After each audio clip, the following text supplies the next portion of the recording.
Welcome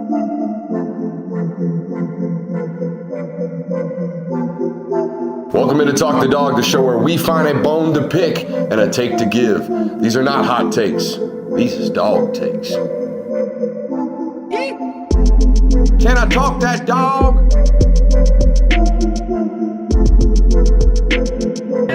What's up? Really like that. You really like that?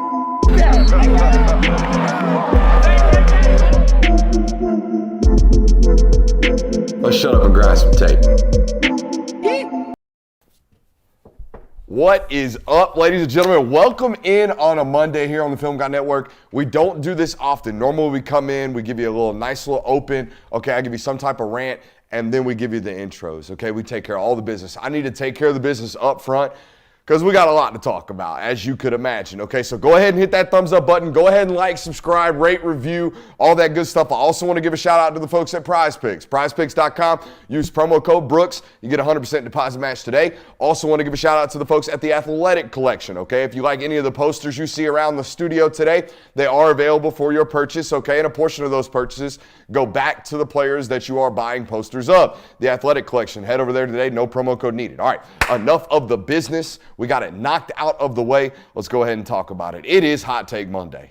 Okay, I know it was a Hot Take Monday because the takes were absolutely off the walls with regards to this Brock Bowers related injury and news. The news of Brock Bowers' tightrope surgery hit the timeline today, and boy, like I'm telling you, the takes were flying. I saw everything from Brock Bowers will be back in 10 days like Tua, okay, from this tightrope surgery, all the way to, hey man, he just needs to, this happens every year. Every year a first-round caliber football player gets hurt, the takes start coming out about how that player should just forego the rest of the season. Yeah, just fuck it. Just screw all the rest of the games. Just quit.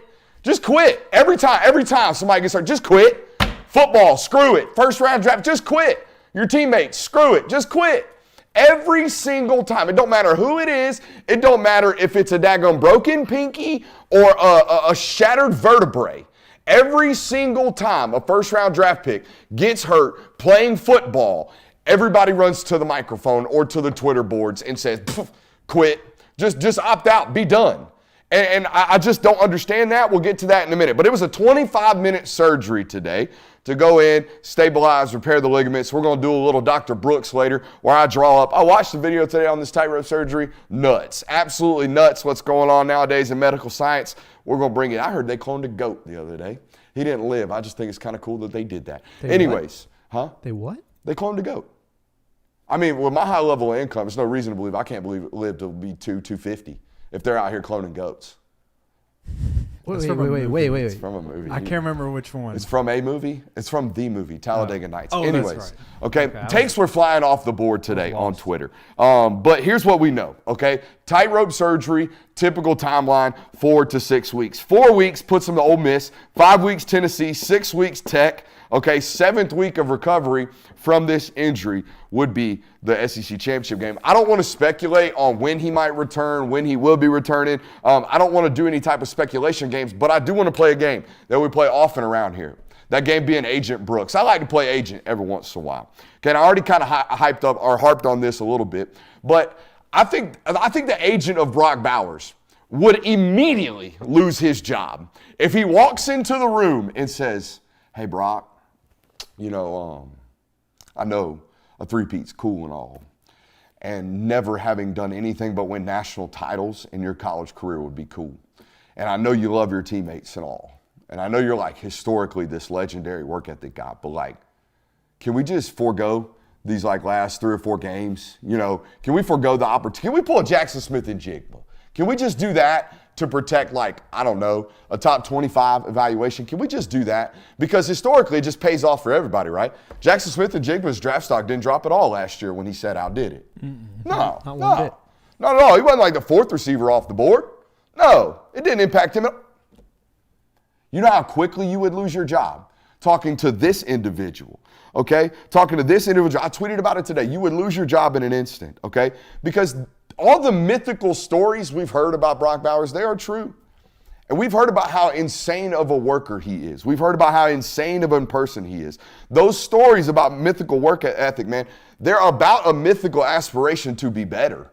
That's what they're about. That's what this human is about. That's what he works to be. He works to be the hardest worker so he can be the best player available. And understand something. The work ethic required to be this mythical human being that we talk about right now today in Brock Bowers, okay, the greatest tight end, in my opinion, that we've seen on the college football level. The mythical work ethic does not come without personal character, does not come without discipline, and it damn sure don't come without, a relentlessness, right? It doesn't come with quit, essentially. You don't become this if you have an ounce of quit in you. Okay, because he's not the most physically gifted human being we've ever watched. That's not what this is. He has unique traits, don't get me wrong. But he is who he is, okay? And the first thing people talk about him, and always talk about him, is work ethic and personal character, who he is as an individual. That's what they talk about, okay? And all of those things and all of that myth around this man, all of that mythical energy that we hear about him, the Captain America energy we hear about him, that all comes based out of that work ethic. And it comes with, again, 0% quit. So I think all of the people that are out here doing that one, I get what you're doing. You're trying to protect money that's coming down the road. But that's not, you can't take that into credit or into account with this individual. Because this individual cares way too much about what is required to be a football player. He's a football player. And telling football players to abandon their teams is just blasphemous. Okay, it comes from people who, quite honestly, they probably didn't play. Not to do that one. Because the worst feeling, you guys know this as athletes, the worst feeling is when I'm unable to perform. When I am unable to play with my teammates, the gut, the feeling you have walking around in your day-to-day, it's unsettling. It is 100% unsettling. And this is a human being that certainly feels that. Okay, now, plenty of discussions around this, right? Plenty of hot takes, if you will, like we've said. But what does he create? What has Brock Bowers been able to do for your offense? What are you missing over the next 4 to 6 weeks? We will talk about those matchups here in a little bit. But let's talk about what you're missing, and let's break it out with the concept of the day. Here we go. All right, so I've practiced this segment a few times today. What? Oh, there it is. I was waiting for you to do it. You waiting for a little hippity hop? I was waiting for I said a hip, a hop, a hip, hop, and a hip, dip, dop, they don't stop. All right, so we got Bowers. What does he create? What type of issues? Well, first of all, he creates a 12 personnel team. We'll talk about what that does. We'll talk about how I think obviously the loss of Bowers means you will rely more on guys like Dominic Lovett and Ra Thomas more so than you will a guy like Lawson Lucky, okay? So you will go from a 12 personnel team to now an 11 personnel team. Now, let's talk about Kirby's favorite word this season has been the extension of the run game. Okay, now, this is what I believe to be, particularly this last weekend, okay, your base formation, your base work. What your offense is created out of is 12 personnel duos. Okay, whether it be bunched, whether it be spread, whatever. 12 personnel duos. That's what you guys are based out of because of this guy, right? Brock Bowers. Now, this is the extension of the run game, and this is how your offense has been created, if you will. Putting him in motion, okay? Now, when you put him in motion, you can add him on, right? And we can run tunnel screens off of it, right? Because he's a great blocker in space, as is Marcus Rosemi-Jackson or whoever's out here, Lad McConkey, guys helping out in that portion. Now, there's another option, right? Well, we motion him, okay, and now we make him the ball carrier. What's going on with my voice there? Now we make him the ball carrier, right? We start block with the two wide receivers out there. We're still playing 3 over 3, right? We're still playing a little extension of the run game out in the box, right? So that's what it's created there. Now, you've also been really, really vertically pressing football teams out of this 12 personnel packaging, particularly when you're into the boundary. Okay, so we've talked about the extension of the run game. We've talked about his ability to block in space. You guys, we're not going to show you today his ability to block in line. Promise you right now, it's been tremendous. His ability to be on the end of the line of scrimmage and be able to add in as a run blocker has drastically increased during his time at Georgia. We're not going to show you that here. Here, we're talking about the rest of the stuff. Let's talk about this verticality, all right? When the ball has been into the boundary over the years, one of their favorite plays, let's get rid of this motion. One of their favorite plays, okay, out of this has been FIB, flood into the boundary, okay? FIB, flood in boundary. Now, it's off of truck motion most of the time, okay? They're going to fake the truck. All right, give the eyes. They're going to press vertically here, press vertically here. They're going to run the extended wheel, if you will. Afterwards, they're going to run some type of deep over action off of it. That's how you really, really stressed cover 3 teams, cover 4 teams, even man coverage football teams doing it this way. It's really increased your verticality of the offense. So that's what he's helped you out with as well. Now, y'all have also became a really, really heavy levels football team. Now, levels is a basic football play in almost every offense. Now, the way you've gotten to this out of the same 12 personnel duos formation, right, is to motion Bowers over to the other side of the line of scrimmage, keep him stationary as the ball snapped. Now, as the ball snapped, we're going to run him on this arrow flat, okay? We're going to pin down with the Y, okay, and then we're going to trail him. We're going to add a Dover in here, okay, and a backside post. It is levels. That's how you've gotten to that. Okay, so all of these 2x2 looks, your base personnel with the H, the move tight end in motion, that is the offense that has been created with Bowers over the last couple of years. And this is basically your base package. This is what you've built everything off of. Your run game works off this. Your extension of the pass game, your deep play action works off this. Okay, every bit of mismatching y'all been trying to do comes out of this base 12 personnel formation. Now, what is the question, boys? How do you do it without Brock Bowers? How do you do it without Brock Bowers? Let's start over. All right, here we go. So what were those for? Okay, we got to have extensions of the run game, right? Extensions of the run. Okay, we got to have our verticality in the offense. Okay, what else do we have? Blocking. We have his blocking. Okay, we got to pick that up. What else do we got? Levels. Levels. We got to be able to get to levels. My man, you were a great student, weren't you? Yeah. Hell yeah, you were. You still are. Still am. Still are. All right, let's stay in duos, but this time we got to do what? We got to get an 11 personnel, right? Because I told you I wouldn't stay in 12. I'd get into 11. You got veterans. You got a bunch of weapons, all right? I think the key to remaining a good extension of the run game football team is to make sure when you are running extensions of the run game, this X receiver, this primary blocker on the outside, it's got to be Marcus Rosemi-Jackson. If you've watched the tape, the dude is dominating guys out on the edge. His role as an extension of the run game blocker just got drastically increased, okay? Same for whoever's going to play in the slot next to him, okay? Whether that be the Z over here, whether that be the slot receiver, whoever it is, Dominic Lovett, Lad McConkey, okay? C.J. Smith, Arian Smith, got to be much, much, much better blockers here in space. Now, I told you, I promise you, you're going to become an 11 personnel football team. So if you're going to still run this jet motion, okay, and we're still going to run bubbles and stuff off of it, hey, who's great with the ball in their hands at this position at wide receiver? Okay, 86.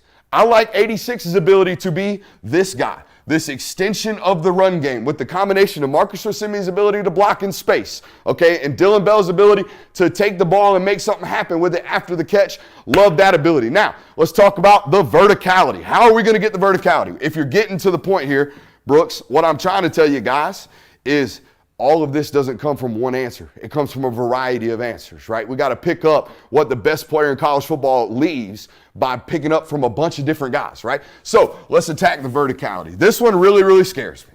This is where I think you are drastically taking a hit, okay? And it's really because one guy's kind of underperformed, and this is when he needs to show up, and it's Arian Smith, okay? What Bowers has done to take coverage, right? When they've been running him on these verticals, every single corner and every single safety sucks up to him.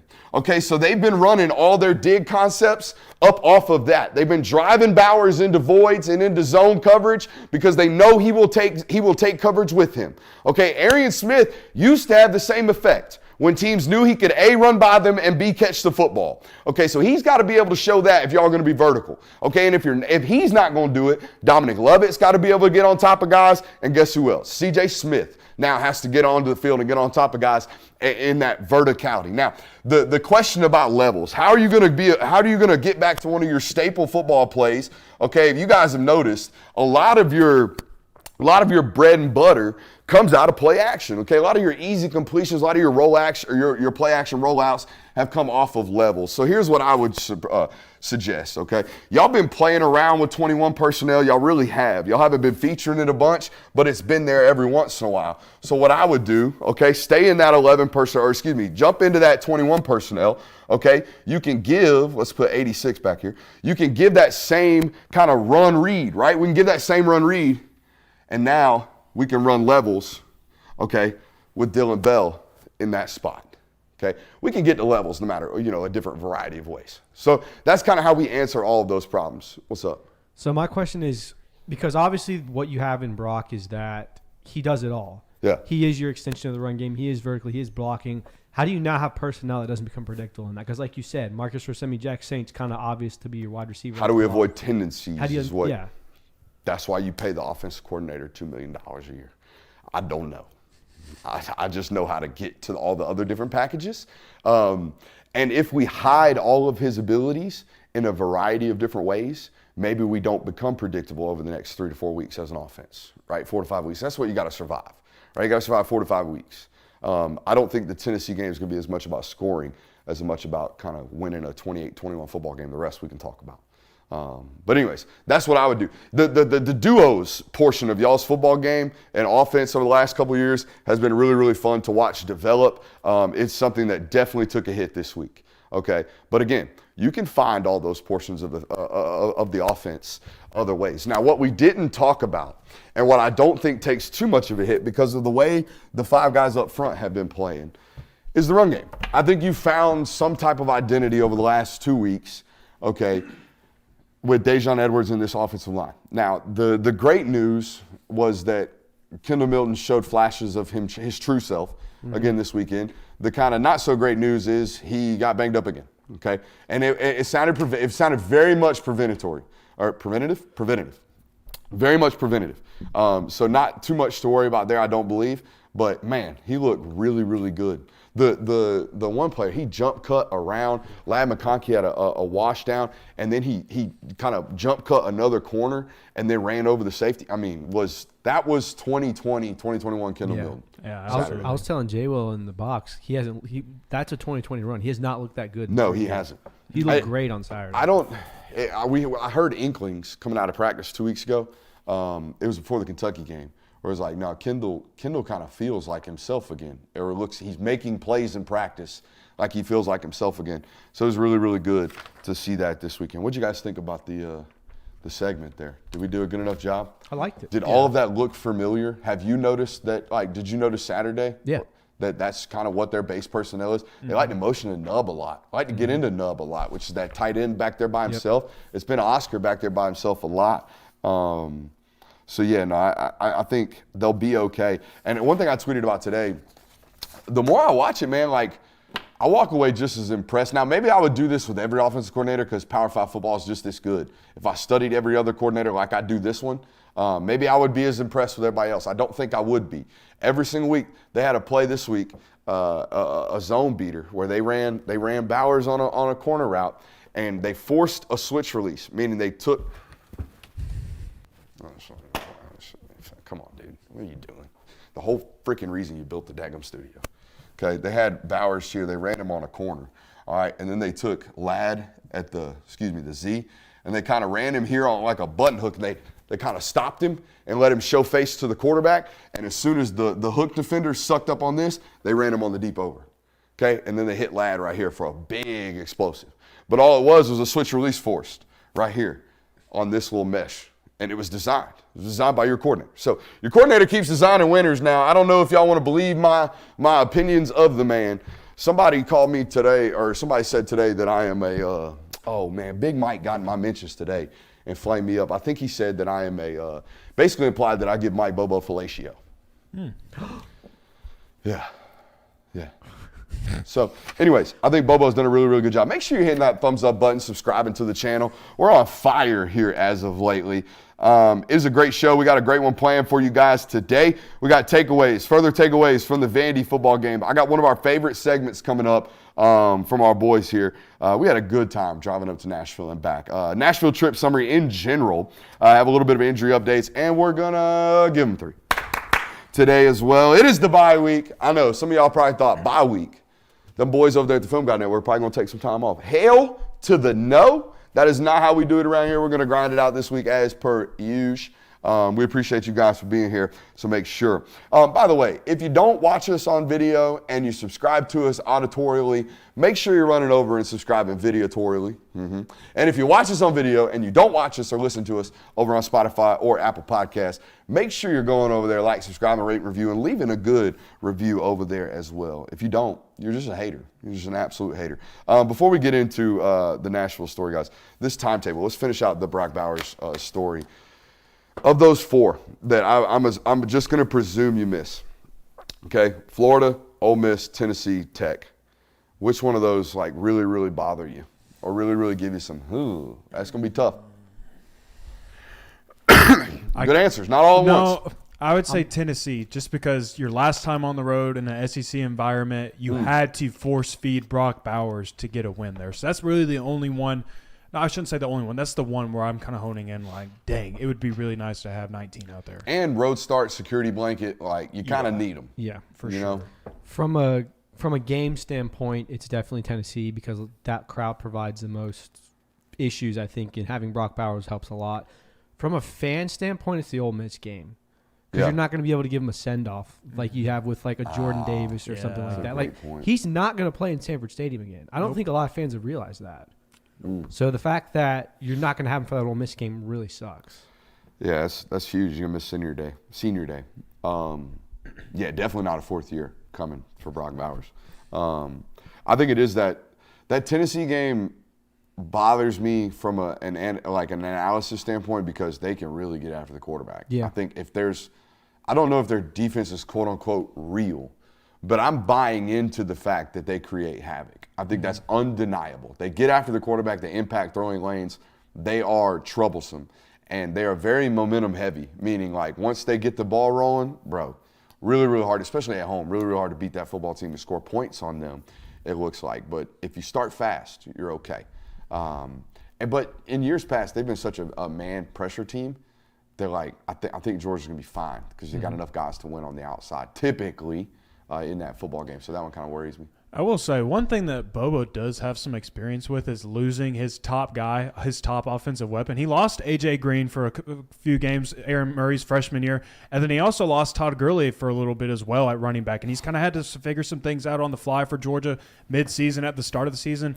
And for the most part, the offense still remained okay. Now, of course, maybe not at the same level. Those were standard injuries, right?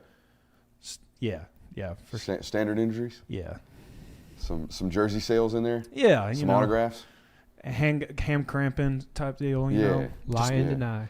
My favorite, speaking of old suspensions, do y'all remember when I can't remember which Georgia players it were, but do y'all remember when the Georgia players got suspended for cashing their checks twice? This is when Bank of America or like online banking first got invented, and they went and cashed their check, but before they cashed their check, they took a photo of it and deposited it online, so they got the cash and the deposit slip. Yeah. Ended up getting into some trouble for that one. Nice. But yeah, no, old days. But no, he is 100% used to playing without. And if his years at Auburn and his years at South Carolina and his years at Colorado State tell you that he can't score without, extremely talented football players, then I don't know necessarily what exactly does. It was the reason we were like, what the heck on the Bobo hatred for so long is because like, dude's always put up points. Like always. Everywhere he's gone, he's been able to score and score effectively. So I'm with you guys. The Tennessee game looks a little bit tougher because it's a road game. The Ole Miss game was always going to be to me about whether or not you can stop them and stop them consistently on the defensive side of the football. If you can do that against Ole Miss, typically you score on them no matter who you got on the offensive side of the football. All right, boys, went up to Nashville. Second road game of the season for you guys. That was dope. I don't know if you're going to go to Neyland. But no, we got 2 road trips out of you boys this week or this season so far. Initial thoughts. Oh, I did get word. You're not going to the cocktail party. But if you want to go, you can go. But you're not going to go to the game. I mean, that's fine. I got tickets. Spaces are tight. Spaces are tight. Spoke to the Florida SID today. He's my guy, by the way. Well, thank you for looking out for us. Quick responses from my mans. We appreciate that. Yeah, no doubt. I've got tickets, so I'm chilling. Thoughts on the Nashville trip? I will say, and I owe Jamie this because I had a conversation with him while we were there, and I told him I owe him this. My perspective on Nashville improved this weekend. I had one of the better experiences in Nashville. While I was only there for less than 24 hours, Nashville put a better impression on me this weekend. You sure wasn't the Red Bulls and Vodkas? That may have had some influence on the decision, but Slightly? it sure as heck wasn't the facilities at Vanderbilt. I'll tell you that much. Oh my God, dude. We thought we were walking through a high school football It field. was bad. That was nuts. Volleyball team was practicing. Yeah. Had like high school smells too. Yes. In that building. Y'all were, I don't know if y'all were in there, but the AP writer that's based in Nashville told us in the media availability with Kirby afterwards Okay, I was with her. Yeah. that they haven't made any athletic changes, any athletic renditions of that school since 1982. You can tell. 1982. I don't know what the hell they do with their money up there at Vanderbilt. I don't know which one of their, principals or advisors been pocketed them SEC checks, but they ain't done shit with the $45 million a year that they get from the SEC. I don't know what the hell's going on up there. Baseball program doing something with it? I don't know. You know what's nuts? The big building on the east side, or whatever side that is, that's like right pinned up against basketball building, not even football buildings. The one they're doing on the other side with all the construction equipment, that's actually going to be football buildings. Okay. No new additions via stands. It holds like 30,000 people. I don't know what's going on up there. That's nuts.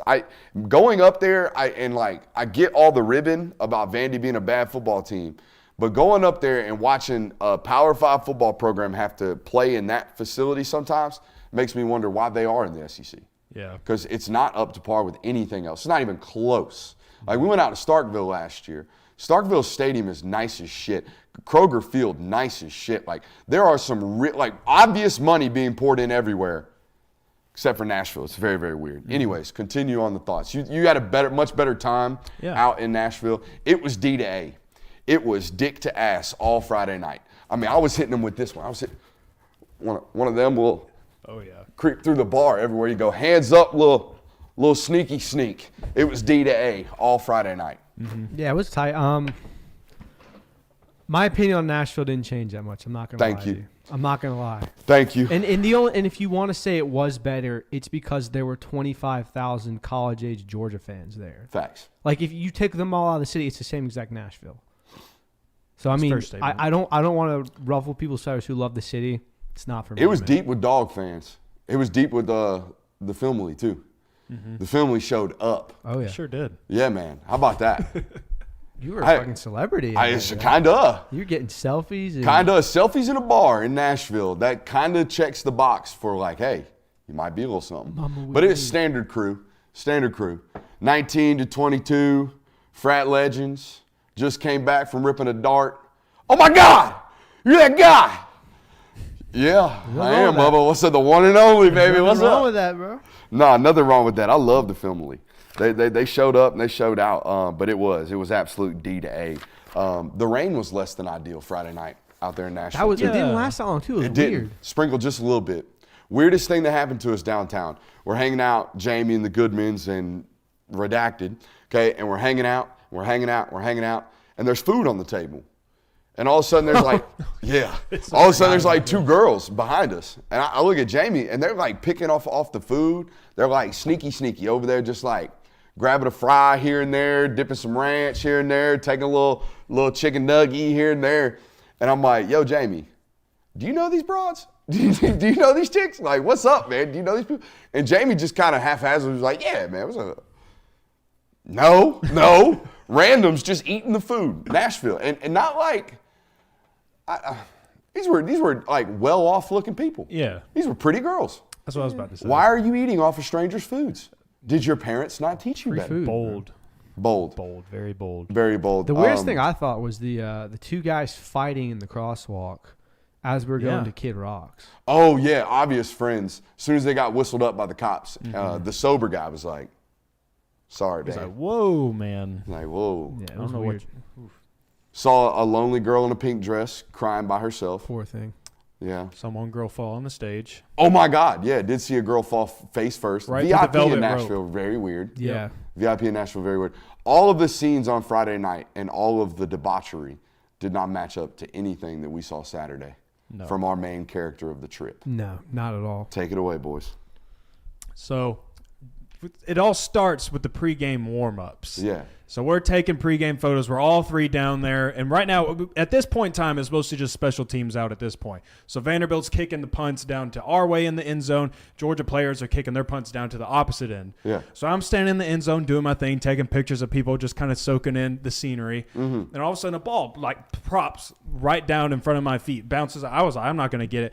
Andrew Smart comes running in and says, well, that ball is definitely mine now. And Vandy football. Vandy football. Vanderbilt player kicked the football. He picks it up and says, that's mine now, and then takes it to the Georgia locker room. I mean, just straight no Devo. hesitation. And then the Vandy equipment manager down at the other end was just kind of like, Clearly okay. saw it. Clearly saw him. Clearly run away saw with it. Absolutely. And there was like, guess Bro. we don't get that one back. So not only does Andrew Smart run and own Sanford Stadium, he owns whatever they call that out at Vandy. Wherever he is, he owns it. Let's not even forget before all of this happens, like before kickoff, before a special teams even comes out and is warming up, he's out there with gloves and headphones on, running routes like he's an NFL receiver. Yeah, we got a up. picture of it. Yep. It's pretty dope. He's out there doing his little stems. He's out there breaking off. He's got the assistant, Gummy Van Gorder, out there, the offensive analyst, assistant, throwing him routes, working him like a dog, too. Just out there working him like a dog, making him throw probably, 30, 40 routes? The gloves were a new addition. This happens every week, by the way. The gloves and the headphones, very much so a new addition. For sure. He's getting in the zone. He owns shit. And then during the game, what was going on? 'Cause you Oh said- my God! During the game, so he's walking up and down the sideline doing his thing, right? The whole time, just like walking around like he owns the place because he does. And he's kind of shit talking the Vandy student section, kind of chirping them a bit, honestly. At one point, giving them the doors down, Vandy section chirping more than any winless fan section I've ever seen in my life, by the way. A lot of really, really smart shit talking going on for Vandy student section. Shocker.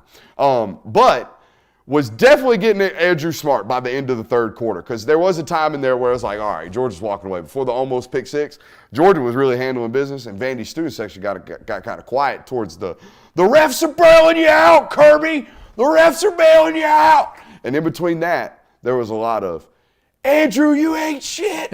You ain't shit. Little Smart, you ain't nothing. And then Little Smart went over there to the kicking net and set him up a little field goal. And he backs off and he squares it off, and then he goes to kick it, and it's an absolute duck fart. I mean, he barely hits the thing. And the whole student section just like, you suck, Little Smart. Yeah, Andrew Smart absolutely getting chirped by the Vandy section. Andrew Smart versus the Vandy student section is not a battle I expected. Was giving him the anchors down, too. Yeah.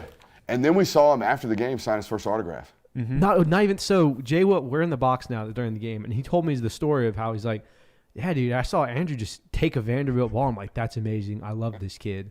So I go down, like, when the last 5 minutes of the games, when they're taking photos and everything, everyone's doing handshakes. And I get that photo of Kirby and him, Kirby with his arm around him, they're walking off the stadium. And I look at his hand, and he's carrying the football. Yeah. Like a damn trophy. You know, he's nuts. He is my favorite member of the Georgia football program this year, without a doubt. Without a doubt, hands down. But yeah, then finding out on Twitter that someone asked him to sign their T-shirt. I mean, just kid had a freaking weekend all around. Did you see what he did for the autograph? Uh-uh. So it's the video of him signing. He holds up and goes, "I wrote A Smart," and it's literally just A Smart. Because he definitely doesn't know cursive. No. They teaching cursive nowadays? No, definitely They not. stopped Definitely teaching it not. when I was in like second grade. Got to work on that part. That's nuts. He's definitely got to get that down. I signed a couple autographs now, and I'm realizing that unless people were there while I signed it, there's no telling who signed that ball or who signed that hat. What's your signature look like? Let's get a signature real quick. Whoa. Can we got a white balance here. Here, hold up. Yep. Yeah, just like a little B, a little T, a little A.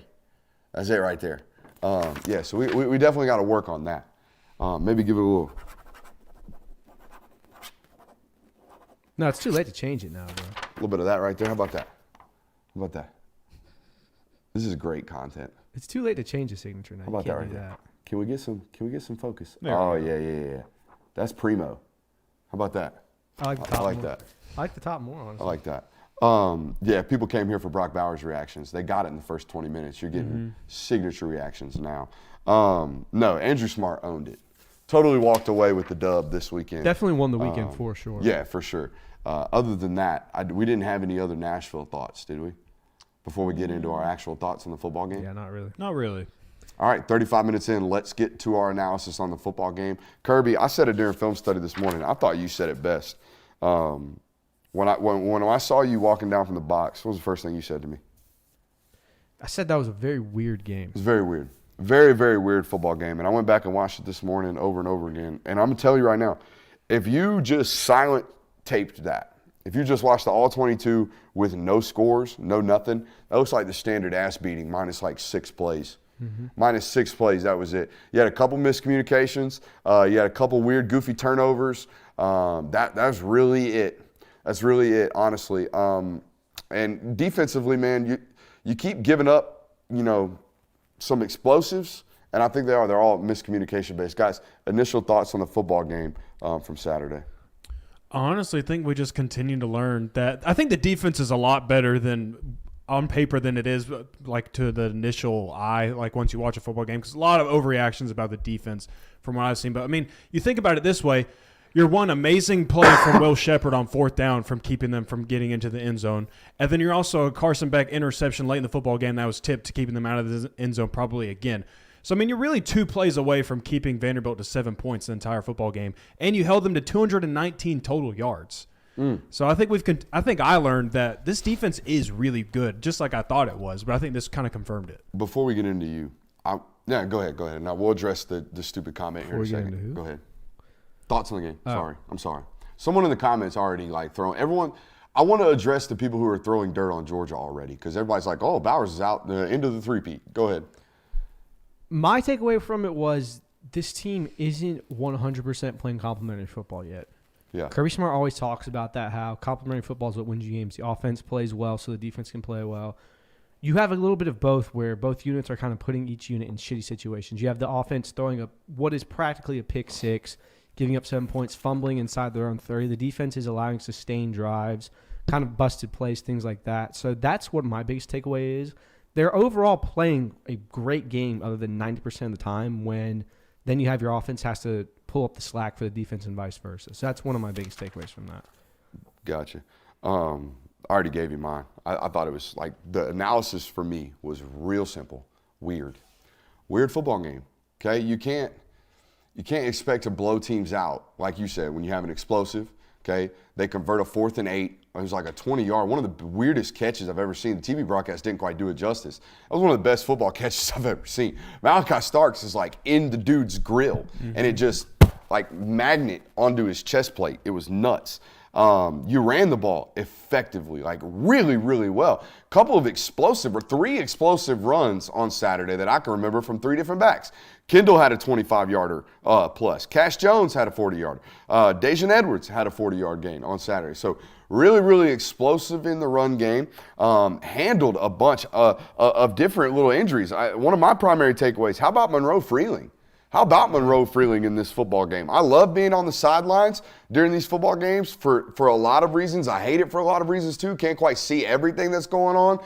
But I really get an up-close personal view, particularly at Vandy when things are so tight. I get an up-close personal view of how things are really coached. By the way, side note here. If you're one of these people who really loves the University of Georgia and is really fascinated with football, go pay the $200 it costs to sit in the front row at a Vandy football game, okay? Because you can sit on the bench. You can sit on the damn bench, all right? They sit over there and they bring the whiteboards right to you, okay? The people who sat in the front row on Saturday, they know every adjustment, okay? They get to listen to Kirby coach. They get to listen to Shoe coach. Pay the whatever it costs to sit front row at a Vandy game because you're going to learn a lot. All right, one of the things that I learned Saturday, you guys got to see me tweet out the video of Tate Ratledge, giving Monroe Freeling kind of a pep talk, all right, before he went onto the field. What I didn't tweet out was right after that, Stacey Searles walk over and basically tell Monroe Freeling he thinks he's their best tackle that they have on the roster. All right, now and a lot of people hear that and they'll say Amarius Mims, and I'll say, yes, you are right. Okay, a lot of this was hyperbolic in the moment, hyping my guy up. But he played damn near it. Like, Monroe Freeland played really, really well on Saturday. It's Vandy, bro. I know it's Vandy. You know who else got ripped down on their face a couple times? Against Vandy, bro. Truss. Xavier Truss, the guy who he replaced. Okay, so You had a freshman go in Saturday that played really, really well in an SEC football game. And here's how you know. You weren't going to Twitter going, oh, my God. All right? If you didn't see him, he played well. All right? It's the same reason why Kamari Lassiter keeps getting left off all these corner rankings. You know why? Because some bitch ain't getting thrown at. Y'all don't talk about him on Saturdays. We don't talk about him because other teams are attacking the slot, and they're attacking Dalen Everett, and they're attacking the flats, and they're attacking everybody but 3. They're staying away from it. Okay, so there's a reason there's a reason why we didn't necessarily talk about Monroe Freeling on Saturday, particularly on the TV broadcast, and it's because he played well. That was my initial thoughts. You saw him in San Antonio. Did you think he was ready to play SEC football this year? No, not at the time. Yeah, since then he's put on 35 pounds. So 30-ish pounds. It's been a lot. 5 months? Dude, he's all up 320 right now. He's big. He was probably 290 when we saw him out in San Antonio. About that. So yeah. And you could tell that he was not ready to play with his feet underneath him, right? Saw a lot of playing over the toes out there in San Antonio. It was one of the very first things I pointed out to you when we saw him out there in that All-American situation. Yeah, that was my takeaway from the game. Again, if you no scored that, if you silent copied that football game, good win. Good win. And like people are going to say, oh, Disney Dog Brooks. Disney Dog got thrown into our Discord today. I about threw up. The term Disney Dog. We don't use that around here. What does that even? Exactly. What does it Because mean? we don't use it. It's like someone who doesn't like care to be truthful about it. They want to hide the flaws. Okay. It's all sunshine and rainbows. Yeah, it's all sunshine and 24/7. rainbows. 24. You're walking around like you're in Disney World. Like everything's all sunshine and rainbows. Oh, everything's beautiful. Yeah. Oh my God. Look at everything. Everything's all great. I think I got it. Don't look at the pigeon poop. Everything's all good. It's Disney World. Okay. Got accused of being a little Disney dog today. Guys, not the end of the world. Okay. Brock Bowers is out. Here's what I laughed about today on film study. You know, I talk to a lot of SEC staffers. I do. Okay. It ain't just your Georgia guys. Okay. It's kind of everybody that I see on the trail. We try to develop relationships with. A lot of them listen to the show. Okay. When I see them out in February and out in May, they're like, man, I loved your segment on X. I loved your segment on Y. We have people listen to the show.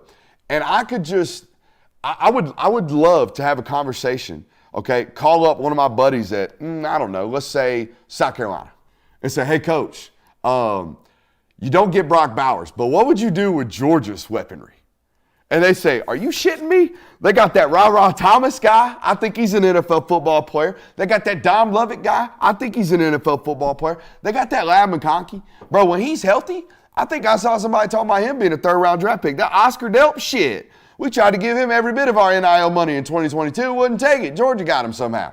That daggum top 85 player overall in the country. That 4.52 running, 6'5", 250-pound weighing sumbitch. We would love to have that dude on our football team. Y'all in the comments, some of y'all talk about it's dead in the water. Georgia's dead. Oh, blah, blah, blah, blah. Guys, you lost your starting tight end. He's a Heisman caliber football player. He's one of the greatest players in the country. Don't get me wrong. But it's not end of the world. You're still far more talented than anybody left on your schedule. Okay? If you can't go out and handle those things, then you probably weren't a national title contender in the first place. Okay? That's the reality. And I think you are. I think you're still good enough at quarterback, and you're damn sure good enough at wide receiver to handle these things over the next football games, which, by the way, 14.5-point favorite against Florida. What was it today? It was at 21.5, I think. A lot of favorite or a lot of points in your way moving forward. Okay, you're gonna be favored by a lot because you're better than a lot of the football teams remaining on your schedule. Okay, SEC championship game when you're gonna have to be able to beat an Alabama. Okay, a little bit different of a story. But guess what?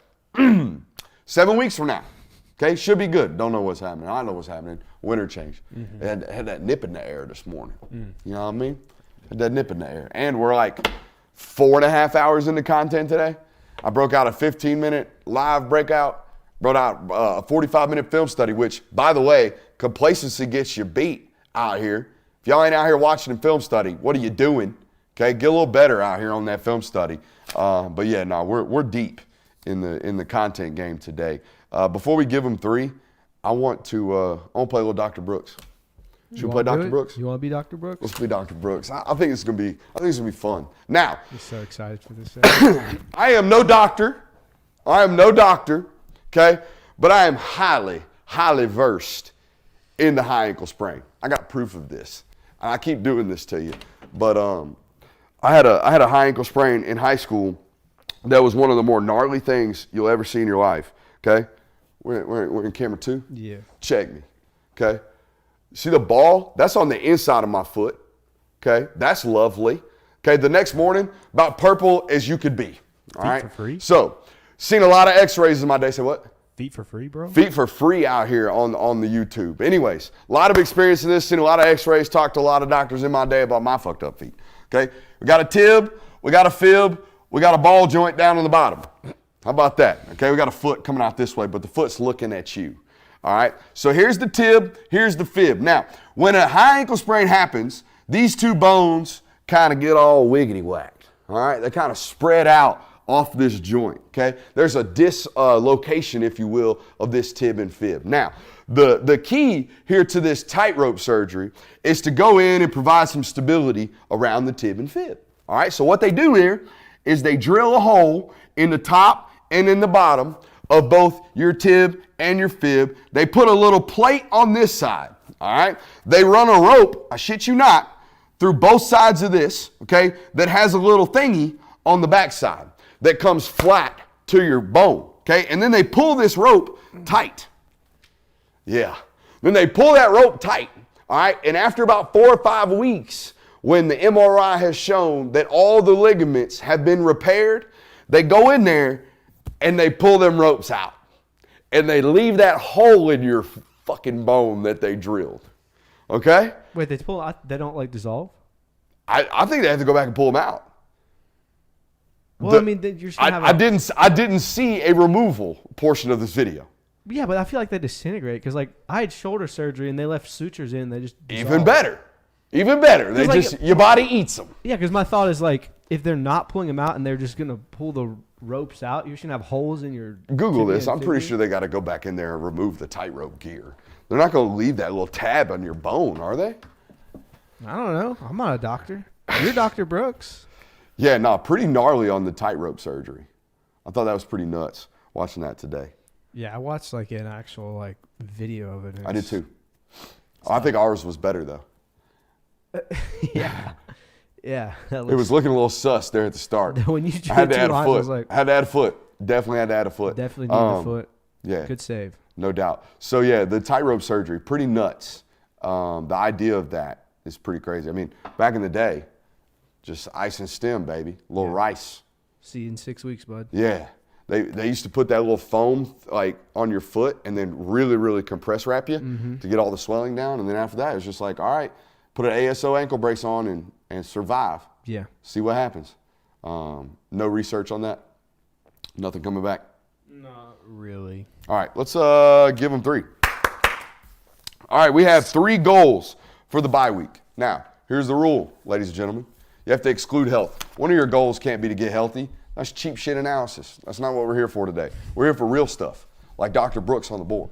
We're here for real stuff, like Kirby Smart's son, Andrew Smart, stealing football. Okay, that's what we're here for. That's that real shit. That's that real shit.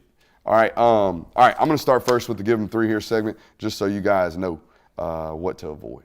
All right, because we didn't get to do much pre-show planning on this. Watch, you're gonna give all the ones I gave. I doubt it. Number 1, you got to become an 11 personnel football team. Okay.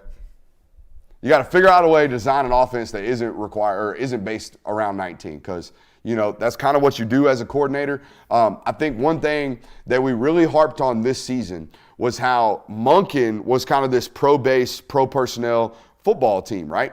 He was an offensive coordinator that just attacked the weaknesses of the defense, and however he needed to get to those things, he would get to those things. It wasn't really player-based. That is pro-personnel, right? They're a 53-man, really tight roster. You could be in and out every week, up and down. You can't just constantly replace talent. So you have to have a system that is a system. It works in and of itself. It is not dependent upon one guy. Okay, that was Monken's way of designing and calling offense. It's why a lot of times last year or years past, you'd be like, why aren't they feeding Brock Bowers? Why doesn't he have a reception? Yada, yada, yada. You would do this every single week, right? Well, that was because Monken was very based off of what the defenses are providing us, and we just go about getting to that however we go about getting to that. Whereas Bobo's ability and track record, if you will, states that he's much more college-based, right? Never has spent time in pro ball. Okay, so what he's going to be doing is more highlighting specific football players, guys that can win matchups, guys that are uniquely talented. Okay, well, that's what we saw through the first 7 weeks, first 6.5 weeks, okay, until about second quarter, 7 minutes left, okay, when Bowers got hurt. You saw an offense that was very predicated about 19's abilities and about the design, or about the attention, rather, that he would draw, and then everything was worked off of that. So you got to figure out a way to be an 11-personnel football team this week in the bye week, okay? I also think you have to figure out miscommunications on the defensive side of the football. Oh, my God. Am I eating you alive right now? Yes, bro. That's on me, bro. It's on me. It's fine. The touchdown, Tyke Smith, first play of the game, just standard bracket coverage. I'm working in, you're working out. Guy went in, Tyke didn't take him. Got to take him, okay? Same thing, goal line, gave up a touchdown later in the football game. I think it's standard rub route. You're going to get beat on man coverage every single time unless you pass it off correctly. Okay, so there's certain miscommunications on this defense. You guys talked to all the guys after the game, or most of them. What was the number one thing the defense guys talked about? Every single one of them, miscommunications. We got to figure out the communications on this defense. Just got to talk more. Had a coach, Robbie Ross, used to say, hey, mistake was communication. That's okay. We can fix that. Communication is an issue we can fix. I can't just fix you're bad. You know what I mean? If you're just not good enough, I can't fix that mid-season. But if you're just not talking well enough, we can coach you up to handle that really, really well. Number 3, compete to establish depth. This is a football program, when they are at their best, that take a bye week as an opportunity to return to camp, okay? If you listen to any of these football teams over the last couple of years talk about the bye week, they do not talk about licking their wounds. They do not talk about getting healthy. They talk about how it felt like August, how it felt like camp again. They need to figure that out, okay? They need to figure out a way to establish competitive depth this week during the bye week. It is not about getting healthy. It is about competing again. What do you guys got? Let's give them 3. My first one is just kind of figure out who your new, not in the sense of figure out how to play 11 personnel, but just kind of figure out who your new guy is going to be. Who can you really trust in these big time moments? Who's going to be your number 19 when you really need them down the stretch? Who are the players that are going to be to step up? My next one, start figuring out your offensive line personnel with Amarius Mims coming back from injury. We got to figure out who's going to be in at right tackle. What are you going to do with Xavier Truss? What are you going to do with Dylan Fairchild? How are those rotations going to look like? How are you going to play offensive line? Coming up there. For that room. Before you get into number 3, I just want to hit on that some more. Dylan Fairchild probably has his worst game so far this season, this week.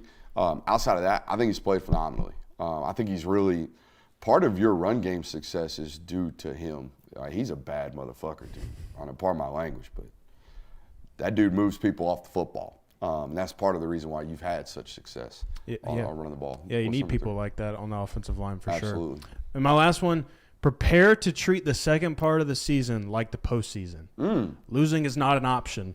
It's winning out. I think that not only just for your own confidence, but also because I feel like there is a part of how the college football slate is playing out where you probably need to be undefeated when you get into Atlanta and probably need to remain undefeated after Atlanta as well. I don't necessarily think you need to remain undefeated. Well, actually, maybe. I'll take that back because if Alabama beats you in a head-to-head and their only loss is Texas, they're getting into the college football playoff. So I'm just going to let you know right now, you're going to be 5th, they're going to be 4th. That's how that's going to work. So that's unfortunate, but it is the way it is. If everything else shakes out like we think it is. If a Pac-12 is undefeated, if an ACC is undefeated, and the Big Ten is there, you're out, period. Point blank. You have a look on your face like you're questioning that statement. It's true. I just don't know how you leave out the 2-time defending national champion when they have one loss. They're on of what would have been a 27-game win streak at that point. If the Big Ten's undefeated, if the Pac-12's undefeated, and the ACC's undefeated, you get left out. You get left out. I mean, yeah, if that happens, but it's very much so on the horizons. It's very possible. Except for I can tell you, Pac-12's not going to undefeated. You're on it. You're on it. You're on the Pac-12 hatred, and we're going to talk about it's not hatred. It's doubt. You're on the Pac-12 doubt train, and we understand that. We can get that on the Save national. it for NBR. We'll get that on the national. You're not about that big Penix energy, are you? We'll save it for the national. Desmond. No, my get him 3 was pretty much shattered. I by struggled both, to come up with both of y'all. So. Both you took my first 2, and he took the third one. It was basically you have to get your eyes right for maintain discipline. Hey, can we free 52? Can we free my man 52? Can we find a way to play Kristen Miller a little bit more? All right, that's a way we can find out in the bye week. What am I getting added for? Unlike the traditional The patient would typically not need to have the hardware removed before returning to. Oh, that's a real doctor. Copy. Yeah, man. Oh, maybe he just copy and pasted it, but Miller Tom _14 out here with the real shit. That's right some there. real Dr. Jar. Did we give J. Will 3? I don't think we did. Give him 3. I think we're good here on the local hour. Are we, boys? We don't get to give you 3. No, I mean, I had nothing to But give. you said you got nothing left. I got nothing to give, bro. There's no 3. We do have a loaded ass national hour. If you're ever gonna watch one, watch it with us here. Coming up in 5 minutes. Appreciate you guys. Love you guys. Make sure you're hitting that thumbs up button on your way.